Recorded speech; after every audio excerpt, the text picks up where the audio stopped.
Professor Tootle, welcome. Good to be here.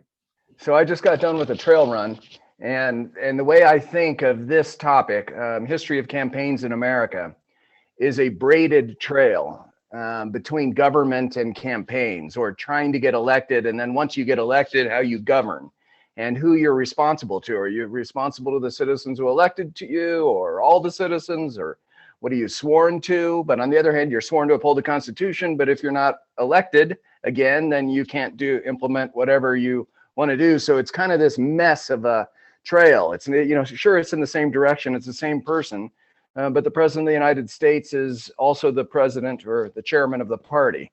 And so it's a complicated topic. So to try to pull out just campaign stuff, because we've already done a topic on elections, we'll see if I'm able to do that with you today. But before we get to that, do you mind, on the braided, talk a little bit about government or history, and then a little bit about your experience with campaigns, because you also have that similar braid. Yeah, so obviously one side of my life was that I was engaged in scholarship and learning and being a historian, but at the same time, I was involved in partisan politics for many years. My first campaign that I worked on, I was in the 8th grade, and I would ride my bike down, and this was in the 8th grade, I worked on the campaign to elect George H.W. Bush president in 1988. And then during high school and college, I was, peripherally involved in politics, not in a serious way, but in the way that a lot of citizens are. You volunteer sometimes, you show up and sit in a booth for a day or something like that. And then once I was into grad school, that sort of sat on the back burner until I was until I moved to Colorado again. And I don't even remember the name, but that was in 2004, fall of 2004. Again, just serving as a volunteer for the local Republican Party. And then we moved again, and I got involved in politics in a more sustained, serious way. Although when I was in Georgia, I did stuff like I showed up at a couple Federalist Society meetings. Why not if you're in the city? But I only lived there for a year.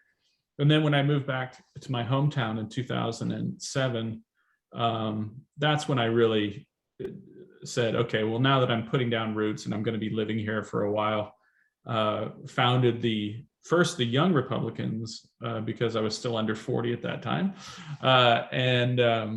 And then the people I founded the Young Republicans with ended up all getting elected to Central Committee. And then within a couple of years, we're running the Central Committee along with, the people who had been there before. But I served off and on, mostly on, but as the vice chair of the Republican Party in Tulare County for the better part of 10 years-ish. I don't remember exactly.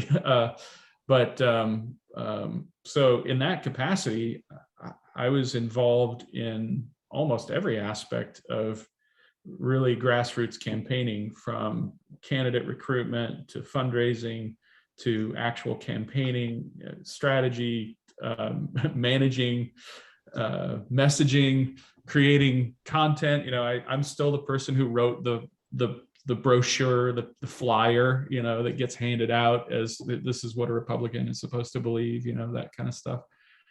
And in addition to that, I was the advisor for the college Republicans. And what else? And I was also the founder of the Log Cabin Republican chapter here.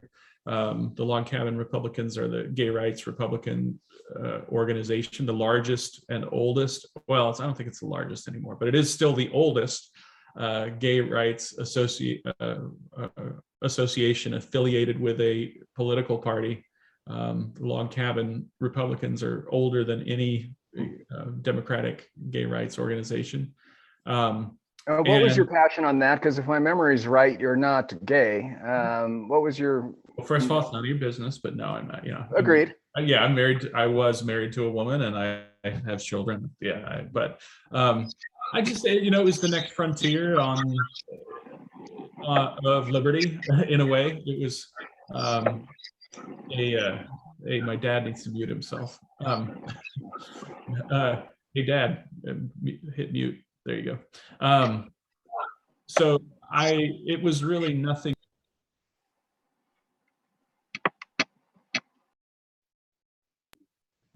Here's a group of people who are not experiencing, full equality before the law, and so it was the next civil rights issue to work on.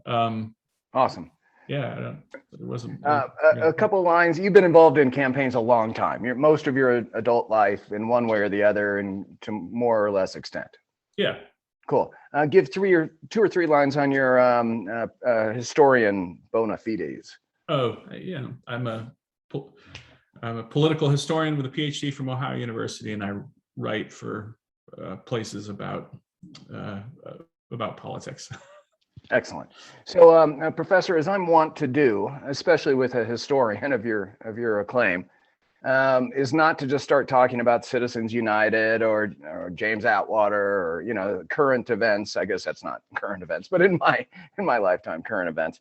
I kind of like to go back to the beginning, and so the very first political campaign, of course, is whether we should be a country or not, and of course that was all done publicly and forthright, and no one had any ulterior motives, and there weren't any special interests or self-dealings. Everybody just had pure motives. No, your audio froze, but I think you were being sarcastic, because no, that's absolutely not true. Is that what your question was going to be? We lost your audio, but I assume that he was being sarcastic and waiting for me to tell him that no, that's not at all how campaigns work. Yeah. In fact, a lot of it was sneaky. A lot of it was self-dealing. A lot of the people involved had particular financial interests in what was happening. But at the same time, it was a time of where people were putting principles above economic interests, and you're being too cynical if you assume that the majority of motivating factors in the American Revolution were merely economic. But you're being naive if you assume that those forces weren't there. It's kind of complex, just like it is today. Yeah, absolutely. Okay. So how did they campaign? And I truly don't know this. I have a political science degree and a law degree, but when we're founding the country, I know Thomas Paine, but everyone read the 47-page document, and in some ways, maybe they did. Maybe a lot of people read that. But that's the campaign, or did they do yard signs, or did they go to were there newspapers? Did they raise money? How did the common citizen actually decide to go against the king? This was the era. Well, the first thing that is really remarkable about the United States and made us, of the many things that were unique about the United States, was that we were basically the only literate place on earth. The literacy rate in the United States, I should, this is what, I always say I do no preparation. But there's this amazing statistic comparing us to the second most literate country, and the second most literate country was Great Britain. Now, don't hold me to this, but I think like the literacy rate in the United States was something around like 95%. And the next closest country was Britain, and it was like 14% or something like that. I mean, the literacy rate in the United States and in the American colonies was way beyond what the literacy rate was anywhere else in the world. I don't want to get it sidetracked, but was that on the colonizers? I don't like using that word, actually, but was that white citizens? Did that include women? Did that include slaves? Everybody? I mean, everybody read? I mean, with the exception of slaves in the early days, but even slaves had, it's funny to think about, but like even slaves in America had, here's Jake Peterson, looked it up. By 1800, 3/4 of Americans were literate. Yeah, okay. Can you look up what it was in Britain while we're, find that on the internet somewhere. But it wasn't close. That's the, and yeah, but a lot of slaves could read too. And the primary motivation of this is that the form of Christianity that was most common in the United States required literacy. And so if you take places like Puritan, Massachusetts, everyone could read in Puritan, Massachusetts, because every Puritan had to read. It was part of the religious requirements of being a Puritan, was you had to be literate. And the level of literacy was very high and very sophisticated, because what they were doing and engaging in was a 60% literacy rate in England in the mid 1700s. That sounds wrong. Don't debate, Jake. Here, yeah, keep going, Professor. Yeah, that can't be right. Keep Google me right, Jake. Keep Googling until you prove me right. I love live shows, but don't get distracted from your main point. Sorry. But the religious requirements of Puritanism meant that you had universal, and most of the other mainstream Protestant faiths also required literacy. So you're telling me in campaigns, the way to campaigning, this is a country where newspapers and pamphlets. This was kind of the high time for pamphlets in American political discourse. And the most famous is Common Sense, but there were the pamphlet writing in the Revolutionary era was nonstop, and it was extensive, and these things were circulated widely. So this stuff would get printed and then circulated, and it was estimated that you could have an event take place somewhere in the 13 colonies. And what was really remarkable, there's no telegrams and there's no way of instantly getting information from place to place, but information could spread throughout the colonies pretty quickly. I mean, it would be an event or an idea or a pamphlet would get published, and you'd see it pop up within a couple of weeks in other places in the colonies. So Professor, these aren't door hangers that you hang on the door that you're for freedom or you're for whatever you are. I mean, they're actually essays. And we don't have a lot of that in today's politics. I know we have websites and there's position papers, but most candidates, from county commissioner, which I was, to president of the United States, really aren't these thoughtful debate of essays. Am I wrong? I don't mean to jump all the way to the modern era now, but talk about that history. Well, it's also pretty common. I mean, it's a pretty common trope among politicians. I don't know. I don't think the quote is original with anybody, but that you need to fill up your bucket. You need to fill up your brain before you get to Washington, D.C., because you're going to be spending your intellectual capital once you get to D.C. Because once you're involved in campaigning and governing, you don't have time to think about what you believe. And it's one of the things that is somewhat, you hope that you're electing people who have thought about their governing principles.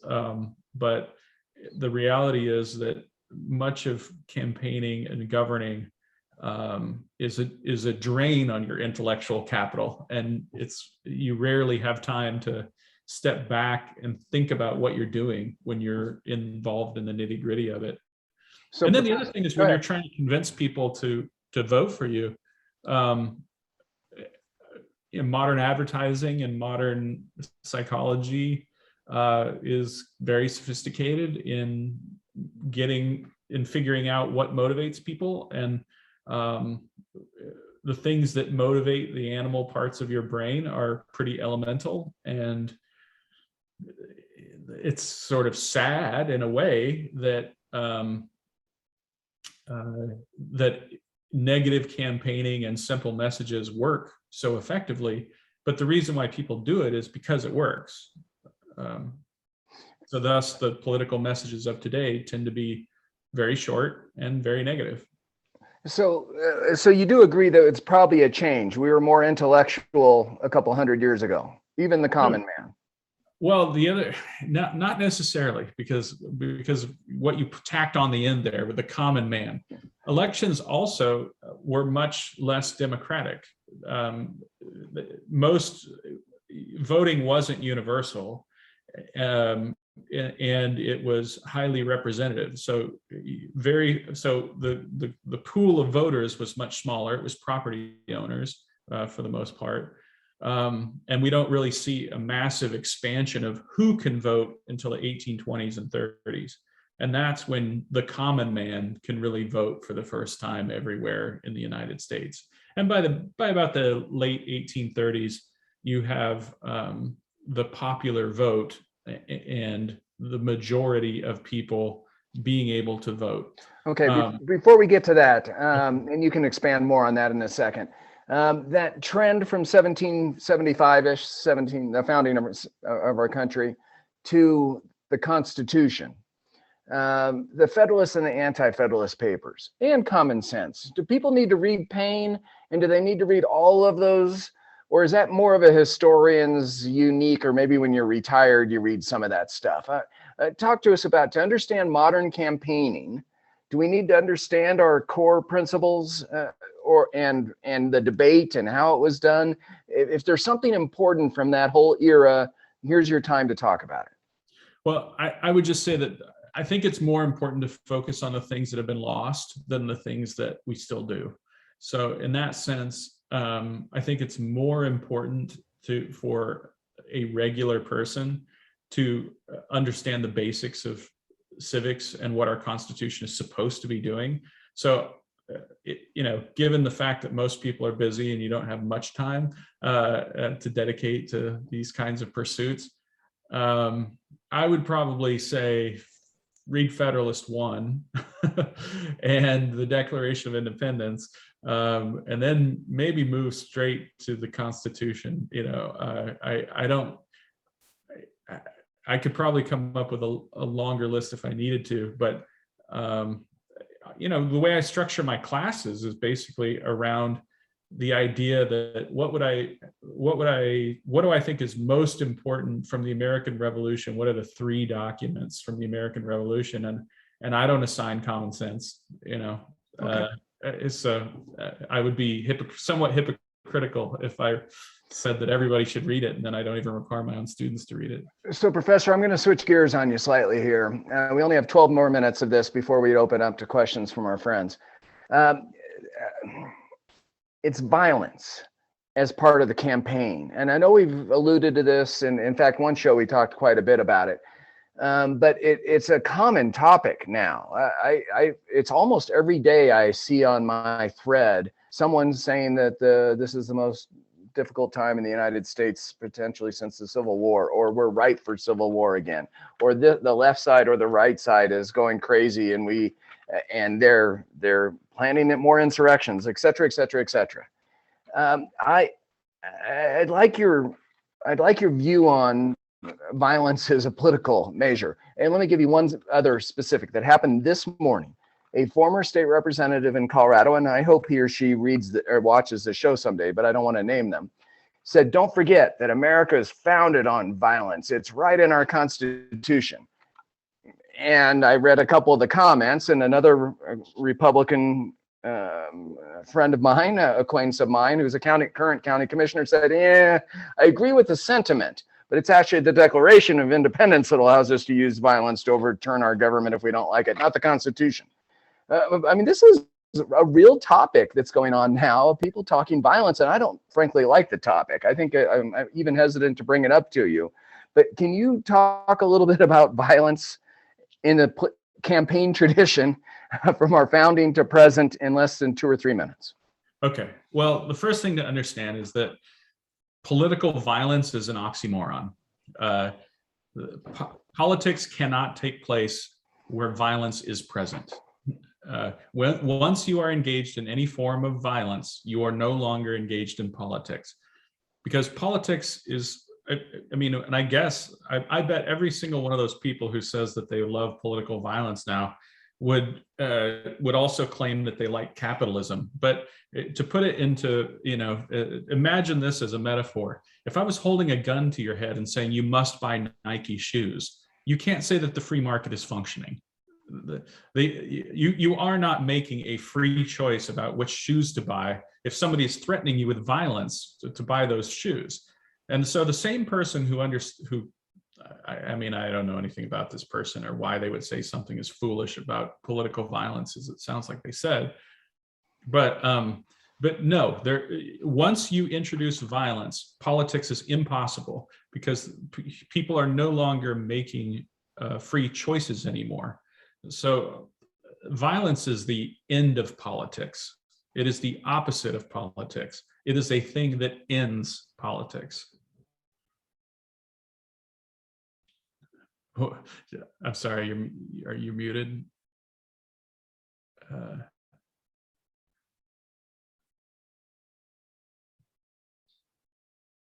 We lost you. Brackney, say something. We lost your audio. Sorry for that long delay. We do have a tradition of it in America, though, correct? I agree with your principles. It's nice and noble, but I mean, we all watched the play Hamilton. I mean, violence has been around, right? Yeah, but be careful here, because there are some traits that Americans are human beings. Let's begin with the premise that Americans are human beings. And so we have all of the traits that human beings have had for tens of thousands of years. And one of those traits is the trait of violence. So the question is not, are Americans capable of violence? Of course we are. We're human beings. The question is, what happens when you take this human tendency towards violence and you drop it in a political pluralistic system? And it doesn't stop human beings. Political pluralism and freedom doesn't stop human beings from engaging in violence. What it does is it limits the spread. It means that it doesn't mean that the American history has no tragedies. What it means is that when we even discuss the atrocities of American history or the injustices of American history or the violence in American history, that what we have is we have murders and we have massacres, but we don't have a Holocaust and we don't have Stalin and we don't have Mao and we don't have Hitler yet, not because we're angels, but because the dedication to a pluralistic system puts into place a system for stopping that stuff. But you can't, I mean, this is in Federalist too, you can't extinguish the human part that starts those things. You can't extinguish evil in this world. The old conservative joke is don't immanentize the eschaton, right? Don't make the end of the world imminent. Don't immanentize the end of the world, meaning you cannot bring about heaven on earth. Because the attempt to bring about heaven on earth is what always produces your Hitlers and your Stalins and stuff like that. So when we talk about the American system and our commitment to pluralism and freedom, what we're doing is we're committing ourselves to a system that assumes that human beings will always be human and they will always have those bad tendencies. But what we're going to do is we're going to put those human tendencies into a system that prevents them from spreading into a wider and longer term evil. Excellent. Love your answers to that, Professor. Thank you. 2 other quick topics in 6 minutes or less.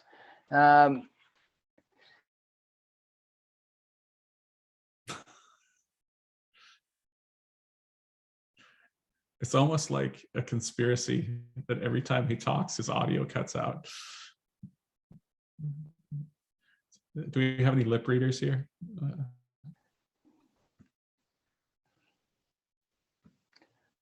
Professor, can you hear me okay?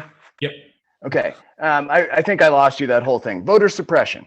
I'm shocked that some people don't want other people to vote that disagree with them. I'm completely shocked. So let me give you one quick example. When I was running for office and I was a precinct leader, if somebody said they were a Democrat and I was a Republican, I ignored them. I hope they didn't vote. I didn't go like put every flyer in there. The election's coming up next Tuesday. No, I hope they just like were busy with work and family. Did that mean I hated them? No, it's the most common trick in the book. You get your own side to go vote, get out the vote, and you hope the other side is busy and distracted. I assume that common human trait has been throughout history, correct? Yeah, and also it's no different than being an advocate. I mean, I think we all understand that when you hire a lawyer, you're hiring someone to be an advocate for you. And that means that you want your side to win. And it's not voter suppression to get out the vote on your side and ignore the other side. So why do so many of us make that common mistake though, and think that a law, and I'm not talking about Texas per se, but as long as you have the chance to vote, isn't that fair? I mean, as long as there's a date and they're not like arbitrarily taking you out. I mean, and I know there's lots of details about IDs and why some people don't have IDs, etc. But do you think there's a fundamental flaw in our constitutional republic form of democracy today in that topic, or do you think this is all a red herring between R's and D's? No, we're good. I mean, honestly, like every state has its own system for voting, and it's good to, it's good to allow states to figure out their own procedures, and states also learn from each other and change rules. One of the things you'll notice is that lately there's been a lot more, leniency towards people who've been convicted of felonies and when they can vote. And you see that one state does it and it doesn't seem to, lead to the end of the world. So other states will do it. Experimentation with, how long before registration takes place. Say, each of the states ends up being a kind of laboratory for voter registration techniques. But this isn't I know if we just Google it, we'll find thousands of articles about how evil different states are, different organizations or parties. But in your mind, historically, this is not a great sin of society right now. Right now, no. Okay, cool. How about the other great sin of society? And I mean that obviously a little bit justly. Money and politics, Citizens United. And then we'll go to open questions. But talk to us about, I assume money's always been involved in politics, and you really can't get it out, not just because of the First Amendment. Talk to us about money and politics and where we've been, where we are, and maybe a hint on if there's any changes where we should be. Well, let me start with where we should be, which is I would love it if we repealed all campaign finance laws and started over with a system of revealing and transparency, but without limits, because the system we have now, it to me crosses the line to being unconstitutional. And I would hope that at some point the Supreme Court would find a good test case to undo this mess. But I would also say that as insofar as what the Citizens United case revealed is just how absurd it is to put it onto the court systems to try to figure out what is political speech. Because of campaign finance laws, what we've seen is, on one hand, it's harder for candidates to run for office outside of the structure of a party. But at the same time, the party structure itself is weaker than ever and has no control at all over their own candidates.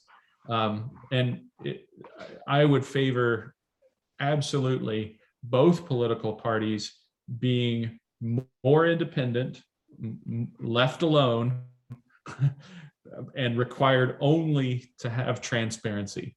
The current system is an absurdity, and I think it's just. I mean, not to put maybe I'm a radical on this issue, but I think it's one of the things that's will destroy representative government in the world. I really think it's destructive to our political system. So, Professor, I agree with all of that, with the nuance that I feel like you and I have a fatal flaw. So maybe help me think through this.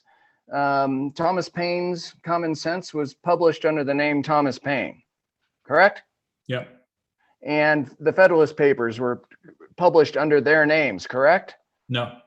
Well, wait, what do you mean you want full disclosure and what do you mean? Well, when I say full disclosure, that obviously doesn't mean that individual human beings shouldn't be able to publish things anonymously. But I believe that political parties, when organized as political parties, when they are receiving money, that they should have to disclose larger sums of money when they. Cool. So I don't accept your answer, but we'll do that for another day because all the money's in 527s now, and the political parties don't have the money. They're, so. But that's my point, is that the reason it goes to 527s and not political parties is because of this absurdity that we have where we regulate the parties, and thus it goes elsewhere. Because it goes where people can have more. Fair enough. We've got a fair tit for tat on that. Just 1 minute before we go to questions from our friends. What did you hope we wished we would have talked about today regarding campaigns in the United States and the history that I just didn't think of, didn't address with you? This is your chance to say, John, you missed the boat. You said you'd get a C-, you actually got a D-. We should have been talking about blank. Oh, I guess, I thought you would go is, we got to this a little bit, but understanding that the political campaigns of the past were dirty and they involved lying. The newspapers of the past were partisan. So there was never a time with an objective news being delivered to the American people. And, there are funny examples of the campaigns being ridiculous in the past as well. So that's bucket number one. Bucket number two would be, I would have thought you would have addressed the expansion of democracy and the effect that it had on electoral politics, because electoral politics really does change once you are trying to appeal to a broader group of people. And it changes again when we're engaged in more direct democracy, direct election of senators, direct election of state representatives, direct election of the president. All of those things change the nature of campaigning as well.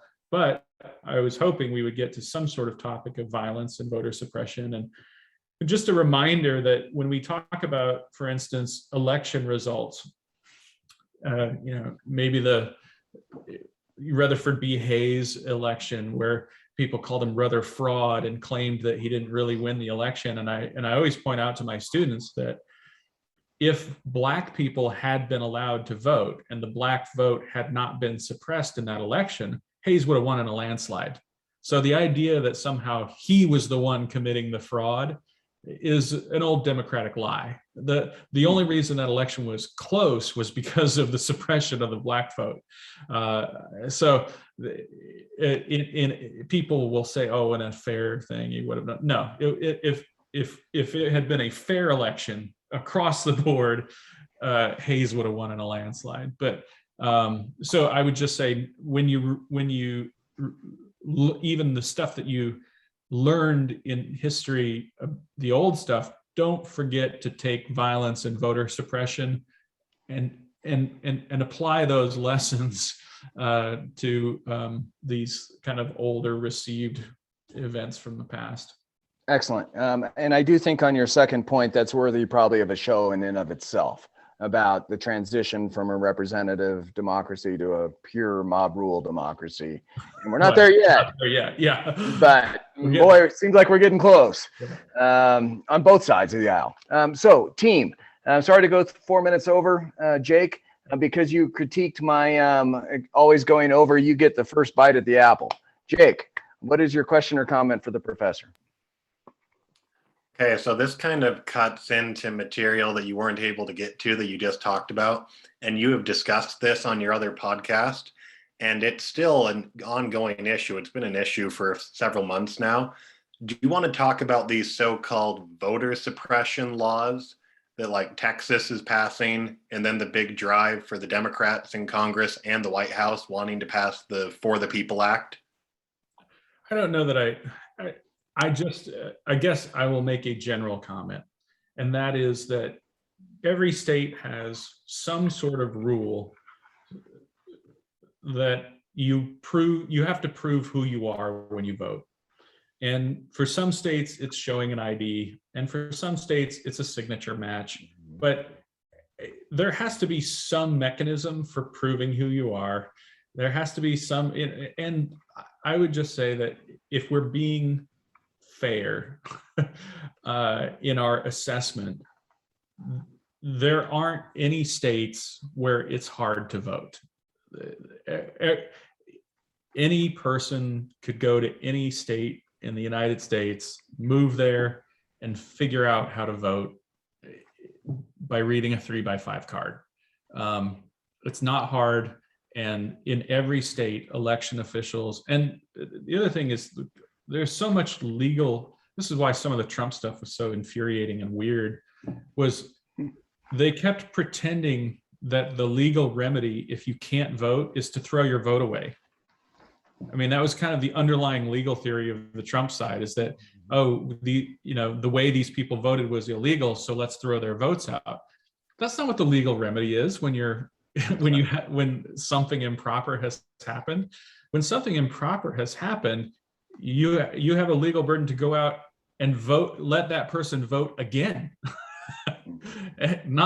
You don't light it on fire and just light the votes of these people on fire and not this other group of people. No. So in a way, I would say that both Trump supporters and Democrats are lying and using this to their political advantage, which is what we would expect in a campaign where a side is trying to win. So Professor, just in a political matter, I agree with you, but the remedy is to vote against the county commissioner or the county clerk and the recorder or the state legislator or the secretary of state. If you make me have a more difficult time voting in Colorado, I'm voting against you because I actually like our system. So I'm going to vote against you. That's the remedy. As far as being able to vote, sure, you may not be able to give water, or you may have to stand in some stupid long line. And if the citizens are willing to put up with a long line, well, that's their fault, man. Vote in somebody else, right? Well, and then indeed that did happen in my county. And it wasn't even that our county elections board was that bad, but we went through a couple of election cycles where in rural counties, they ran out of ballots a few times, and it was hard for people, and enough people got angry that they complained to their county supervisors, and the person retired, and then they got replaced. But it wasn't an attempt to suppress the vote as much as it was kind of basic competence of, and really it was the problem of leadership, not even so much the workers, but I as one person very reasonably said at one of these meetings, no, it was like one of those, good citizen quotes, was like, the county elections office should anticipate that elections will happen. And I was like, yes, they really should. This shouldn't come as a shock to them. They shouldn't be surprised. Oh, is it an election? Is that what we do? Right? Yeah, that's what you do for a living. So, Professor, we're on the same page of this, but I don't want people to misunderstand. There are probably some jurisdictions around the United States that truly don't want, name it, black people or poor people or women, or I don't know who they don't want to vote. Yes. But there are probably some bad characters out there, correct? Oh, and I'm trying to remember the name of that there's that dopey congressman from Florida that had a sex scandal, and his buddy who was in that sex scandal with him was in charge of the elections, and the stuff that guy was doing. Matt Gaetz. Yeah, but do you remember his buddy, the one who was? Yeah, that guy, when you started reading the stuff that he was doing, you're like, absolutely. But my point is that when people are doing that stuff, they're doing something that is wrong. Outside. We shouldn't say like, oh, that's the system. No, what they're doing is wrong, and they should be criminally prosecuted, and they should be fired, and they were breaking laws, but they were breaking laws that already exist, and this is a sort of eternal question of Theodore Roosevelt versus Woodrow Wilson, regulation versus punishment under the existing law. Like, when somebody does something that's wrong, punish them. Punish the person who has done something wrong. That does not necessarily mean that you need to regulate and change the system, because again, you're never going to solve the problem of sin on earth. Like, you get a lot of people throwing the bathwater out with the baby out with the bathwater. If you want to alter the election system for an entire state or an entire nation based on the fact that sinners are going to sin, or or bad people are going to get elected in somewhere in the United States. Yeah, But Jake, did that generally answer your question? Okay. Jason, I want to honor you, since it's a pleasure to see your face. So I want to honor you with a question or a comment or a criticism. You're up. I have a question, because I probably need to be corrected. I've got a certain understanding on some of this stuff, and it is troubling to me. But I've agreed with everything you've said, except for a couple of things about those new laws. One of the things you said is about we can't correct all the evils. And that brings me to the Roberts court decision to essentially gut the Voting Rights Act of '65, which is one of the most successful pieces of legislation in American history, I think. And why was that done? Do you agree with that? And should we reinstate some of those changes? Big topic, big topic. We may even be worthy of its own show. So is that your question, Jason? Well, I have a second piece of that, and that's just with these laws in particular, like in Georgia, what's troubling more than the water, which I've literally thought about going and providing water and doing some civil disobedience there. But regardless, they're streamlining the ability to take away the power of Secretary of States and local election boards if they don't like the way the outcome is the way a lot of people say that law is written. Isn't that troubling when we start messing with who's counting the votes, not simply who gets the vote? Because, cool. Like Stalin knew, it's not who votes, it's who counts the votes. Cool. So, Professor. Yeah, I guess I would reject the premise of the question that Roberts gutted the Voting Rights Act. And the evidence of that would be that once we begin looking for instances where people were denied the right to vote or had their vote tossed out or not counted, that pretty soon every one of those cases just evaporates. And there are groups all over the country that monitor who can vote and making sure that ballots get counted. And what you just find over and over again is that in every case it's remedied. And so I guess I would just say, I reject the premise of the question that somehow the Voting Rights Act had been gutted, because the intent of the Voting Rights Act was to make sure that everybody could vote. And so far, everyone can still vote. I will put this caveat on this, which is that maybe these state legislatures are fully capable of doing stupid things. And maybe we'll find out in the next election cycle that individual counties are implementing goofball interpretations of bad state law. But all I can tell you is we have not yet seen evidence that it's actually happening. So, and Jason, I really applaud the question. It's probably worth a show of its own. Professor, let me add, please. When I ran for county commissioner, the former county commissioner's wife said, John, in order to get elected, man, we have got to put big cookies, but not little cookies, big cookies with Brackney, Republican commissioner on it, and hand them out to every voter. Man, we're going to bribe these people to vote for you. And it's got to be a good cookie, an expensive, good cookie. And so we did, and I won. Now, as a county commissioner, did I have oversight and budget and funding over the county clerk and recorder's office? You bet. Here's the question. Find me an elected official with jurisdiction, a clerk and recorder, a county commissioner, a county supervisor, or a secretary of state, attorney general, or a district attorney. Those elected officials that say there's fraud in their jurisdiction. Now we should pay a lot of attention to it. but otherwise saying, oh, there might be fraud in some other state, or I heard from my sister, or, all this weird stuff out there. No, find the person responsible, because every jurisdiction has R's and D's, volunteers and paid, watching the entire process. Those are the people we should be paying attention to, the ones that have sworn to uphold the Constitution. Agree or disagree? Agree. And but the other piece of it is, again, in California, there are entire law firms that their entire business model is they do nothing but sue cities and counties on Voting Rights Act in order to get settlements. So the idea that, the idea that any county would do anything even slightly wrong is so absurd, because they get sued anyway. I just submitted a map for redistricting for our supervisorial districts, and of course, interest groups are submitting maps, and if you just know that this being California, if you do not accept the map from this organization, the law firm that is affiliated with that organization is going to sue the county. And you budget for it because it's going to happen. So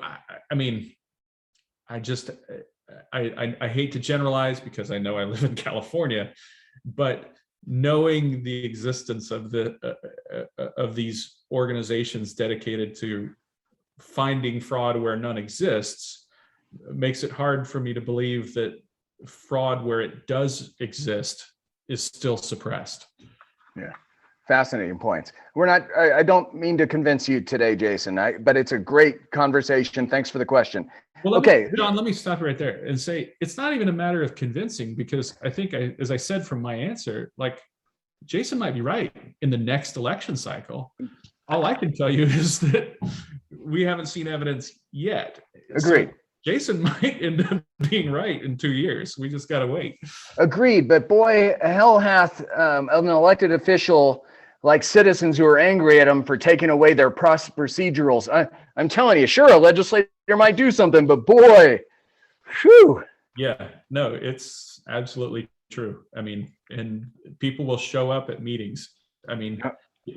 My mom, right? Like, you want to get my mom fired up? Don't have enough ballots up in Springville when she's trying to vote. Yeah, it's a great conversation. Okay, Bart, you took yourself off mute, so you're up. Real quickly, Professor, could you comment a little bit on third parties and the effect they have had? Generally, the effect of third parties has been to act as spoilers, but we always neglect to point out, except for the times when that's not true. And the most important time when that is not true is when the parties are collapsing. And the Republican Party was a third party. And once people realized that what we had was a kind of misalignment, and this is why, I'm a historian, I can't predict the future.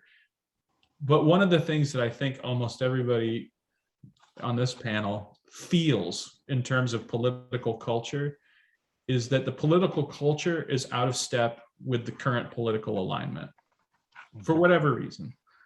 And that is what created the various realignments in American history that started as a third party, but it's kind of like the soldier who doesn't want to be the last person to die in a losing war. Nobody wants to throw their vote away.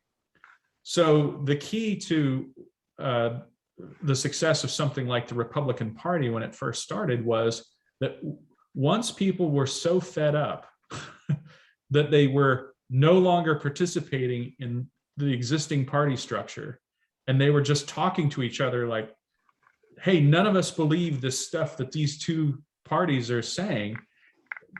Do you feel that way? I feel that way. And then it starts almost spontaneously at the local and state level. And then they would get together and say, oh my gosh, this is happening in Wisconsin. This is also happening in Illinois, where everybody's just kind of fed up. And it goes from being you're a spoiler to an avalanche to create a national movement in a period of 2 years that captures the presidency in 6. I mean, And not to get you distracted, Professor, but was that the Kansas-Nebraska Act that led to Lincoln? I mean, everybody was just such aghast that this is happening in America. This isn't our America.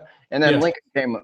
But it was Kansas. It was bleeding Kansas, bleeding Sumner, and the Dred Scott case. And Dred Scott, of course. Yeah, good. Bart, did that answer your question?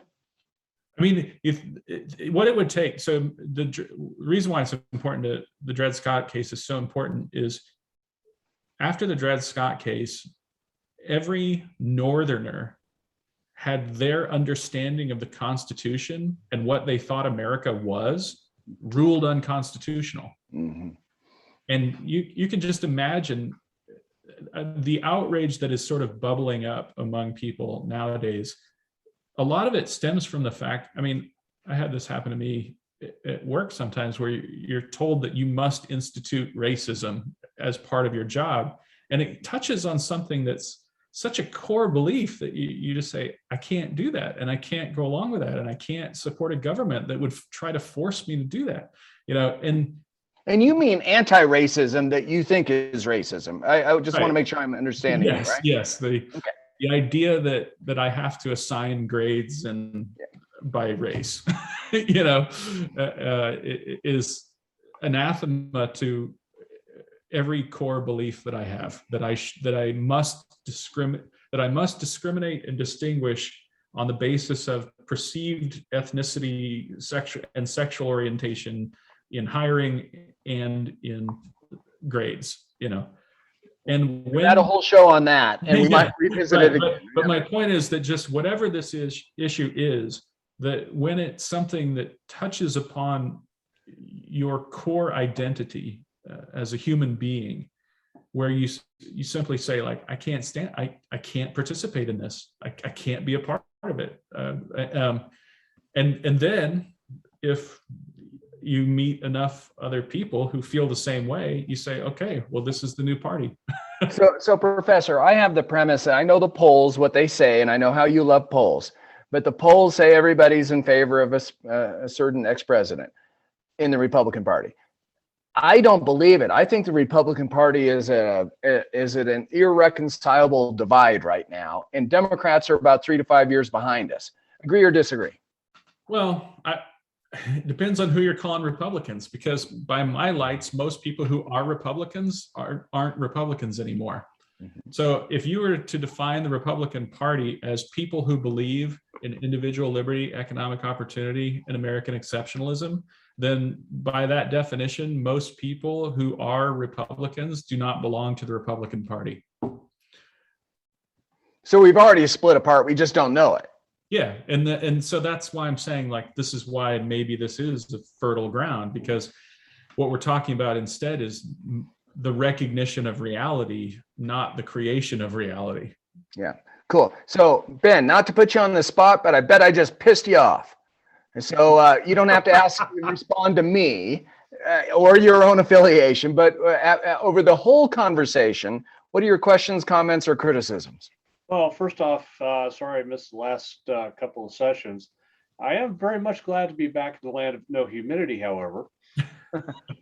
That tells you where I was. One of the things that somebody brought up or kind of alluded to that I am very curious about is my wife used to be a poll watcher. And the whole idea of the concept of a poll watcher was to be transparent, make sure that the particular poll voting place basically does things the way they are supposed to according to state law, etc. That concept seems to have gone away. In Colorado. Yeah. And I know a lot of it has to do with mail-in voting, because you can't have a poll watcher watch someone put something in a mailbox. I get that. But should we bring back the concept of poll watchers for those who want to vote in person? Professor. Absolutely. You know, I mean, I've seen, if you want an example of kind of what you might call low-grade local corruption, there was a candidate who voted against, some money for a fire station. And, the next thing you know, you've got a fire truck with a sign on it, pulling up to a polling station, and that because there was no poll watcher there, I mean, there's so many things wrong with this.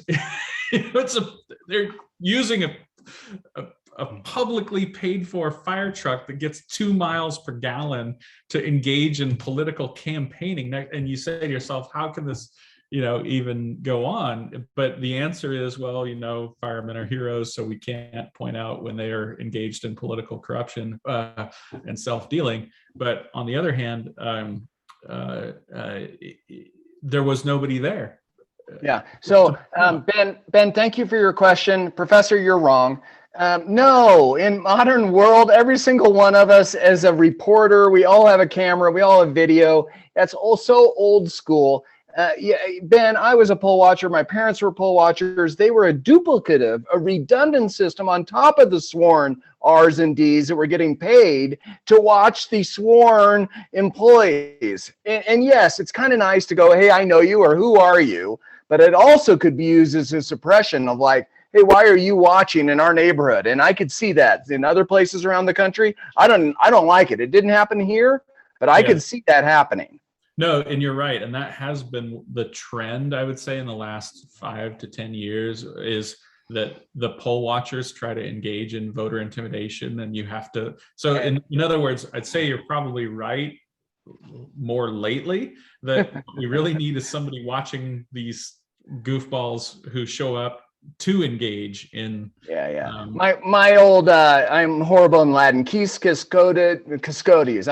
Who will mount guard over the guardians? My Latin's horrible. And the bottom line is, what an imperfect system we have, but what a great system we have.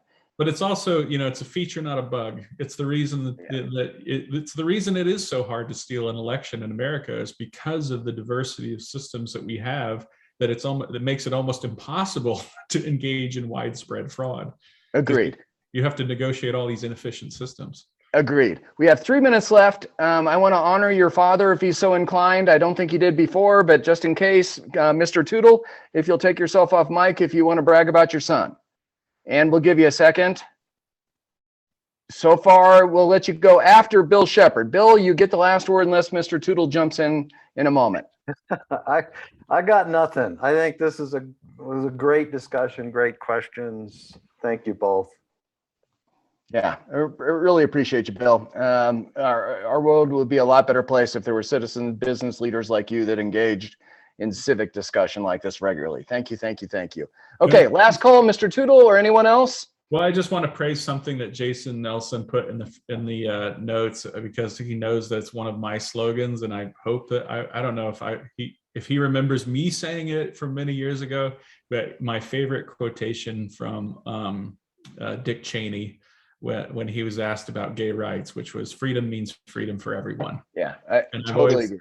I've always taken that as one of the essentials in how I approach all of these issues, which is, if you really believe in human freedom, freedom means freedom for everyone.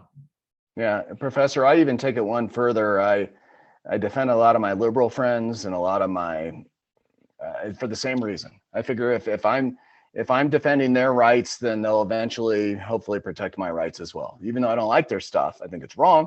The bottom line is, we're all in this together if we choose to be in this together. And what a noble experiment. Well, it's as good of a description of pluralism as you'll find. The idea that you must protect the unpopular rights of everybody else, because you probably have some unpopular rights too. Shocking. Tony, I guess I'm going to make an exception. Last call. Any compliments, criticisms, or suggestions? That was great. I just I put in the chat there, Ben, at the last election, I was a poll watcher, and I wasn't one of the intimidating kind. I was just there making sure that the process was going as it did. And there were like 2 or 3 problems, but they were all, as Stephen said, they were resolved right there, and you saw the process. There was I kept saying there was nobody was stealing any elections that I watched, so. That's the key. All right, Tony, thanks for producing our shows. All right, team, we're gonna keep talking for 5 or 10 minutes here after we stop recording.